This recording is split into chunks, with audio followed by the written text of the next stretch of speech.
संपूर्ण भारतभरामध्ये 22 लाख विद्यार्थ्यांनी 2026 नीट UGची परीक्षा त्या ठिकाणी दिली.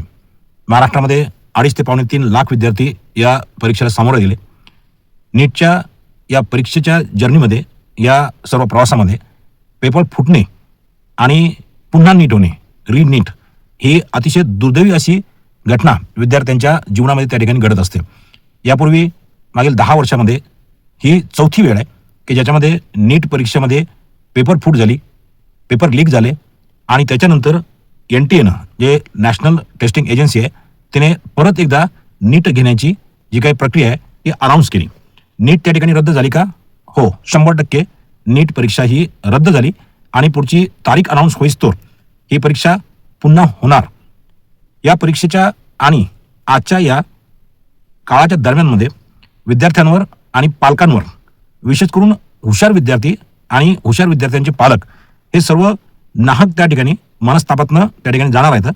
या सगळ्या मनस्तापाला, ज्याच्यामध्ये हुशार विद्यार्थ्यांचा, एकूणच सर्व विद्यार्थ्यांचा कुठल्या प्रकारचा दोष नसताना काही महाभाग आणि काही पैशाने त्या ठिकाणी लथपथ झालेले, पैशासाठी या सगळ्या गैरकृत्यांना त्या ठिकाणी अंजाम देणारे या लोकांनी केलेल्या ज्या चुका आहेत, या चुकांचा परिणाम निश्चितच त्या ठिकाणी विद्यार्थ्यांच्या भवितव्यावर आणि त्यांच्या मानसिकतेवर झाल्याशिवाय राहणार नाही.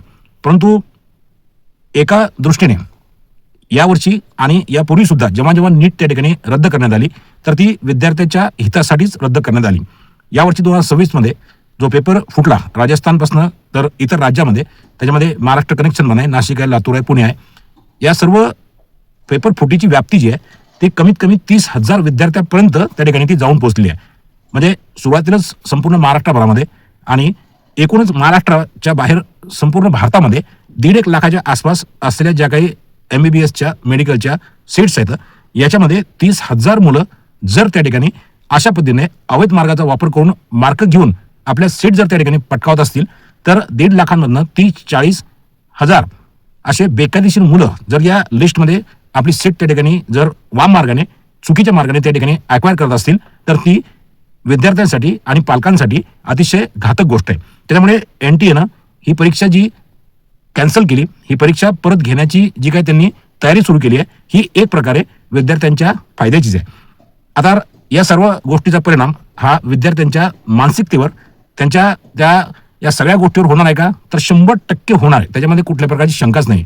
परंतु ही नीट परीक्षा परत होणे ही एक प्रकारची संधी आहे असं समजून विद्यार्थ्यांनी इतर ज्या गोष्टी आहेत, आता या नीटच्या विरोधामध्ये काही सरकार विरोधी काही तत्व आहेत किंवा सरकार विरोधी जे काही पक्ष आहेत, हे आंदोलन करत राहणार.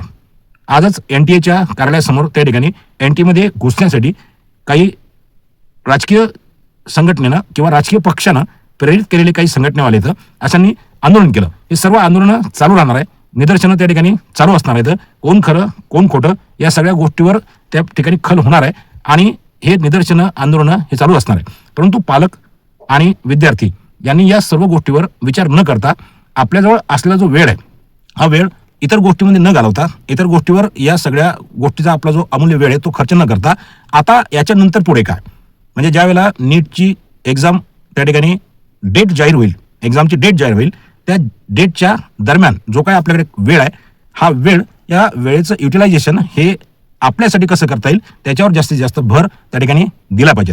विद्यार्थ्यांचं मनोबल निश्चितच या गोष्टीमुळे खालावलेलं आहे. त्यांच्या मनामध्ये त्या ठिकाणी नकारात्मक अशा सगळ्या गोष्टी येणार आहेत.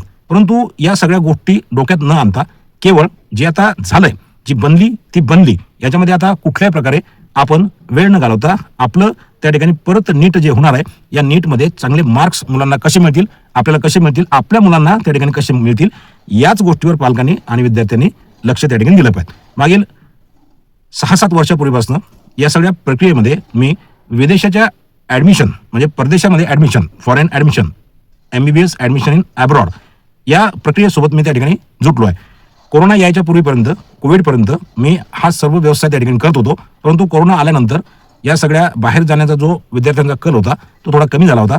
युक्रेन रशिया वॉरमुळे त्या ठिकाणी बाहेर जाण्याचा मुलांचा जो फ्लो होता तो कमी झाला. त्याच्यामुळे हा व्यवसाय जो आहे भारतातनं, ज्यांना कमी मार्क्स आहेत, ज्यांना अशा काही ज्या काही मानवनिर्मित अशा कृत्रिम ज्या काही समस्या आहेत, ज्याच्यामध्ये रीनीट आहे, पेपर फुटी येतं, याच्यामुळे कमी मार्क्स आले आहेत, अशा मुलांना भारतातनं विदेशामध्ये ॲडमिशन करून देण्याचं काम हे सतत गेल्या 6 वर्ष मी त्या ठिकाणी केलं आहे. या दरम्यान अनेक देशांना मी त्या ठिकाणी व्हिजिट केली आहे. प्रत्यक्ष या विदेशातल्या ज्या युनिव्हर्सिटीज येतं, जे कॉलेज येतं, ते मी माझ्या डोळ्यांनी त्या ठिकाणी पाहून आलो आहे. त्याच्यामध्ये प्रामुख्याने रशियामध्ये मी जाऊन आलो, फिलिपिन्समध्ये जाऊन आलो, किर्गिस्तानमध्ये मी त्या ठिकाणी स्टे करून आलो आणि ह्या सगळ्या 3-4 कंट्रीमध्ये असलेल्या युनिव्हर्सिटीज प्रत्यक्ष पाहून आलो. या आपल्या भारतातल्या महागड्या ॲडमिशनच्या साठी एक पर्याय म्हणून विदेशातील ॲडमिशनकडे त्या ठिकाणी पाहिलं जाते. या विदेशातल्या ॲडमिशन ज्या आहेत ह्या एक प्रकारची विद्यार्थ्यांना एक सुवर्ण संधी आहे.